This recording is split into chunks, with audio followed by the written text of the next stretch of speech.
খাগড়াছড়িতে টানা ভারী বর্ষণে পাহাড় ধসের আশঙ্কা দেখা দিয়েছে। বৃহস্পতিবার 29 মে ভোর থেকে নিম্নচাপের প্রভাবে জেলায় টানা বৃষ্টি শুরু হয়। পাহাড়ি ঢল ও অতিবৃষ্টির কারণে চেঙ্গি ও মাইনী নদীর পানি বেড়ে গেছে। এই অবস্থায় মাটিরাঙ্গা উপজেলার দুর্গম আলুটিলা এলাকায় একটি ছোট পাহাড় ধসে পড়ে।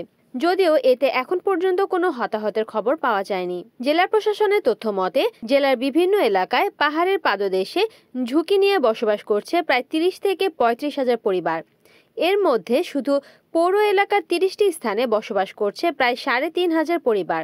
বেআইনিভাবে পাহাড় কেটে কিংবা পাদদেশে ঘর তুলে এভাবে মূলত প্রান্তিক জনগোষ্ঠীর মানুষজন বসবাস করছে।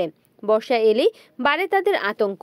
পৌরসভার শালবন, কদমতলী, কুমিল্লা টিলা, মোল্লাপাড়া, কলাবাগান, নেন্সি বাজার, কৈবল্যপীঠ ও সবুজবাগ এলাকার বহু পরিবার ঝুঁকিপূর্ণ অবস্থায় রয়েছে।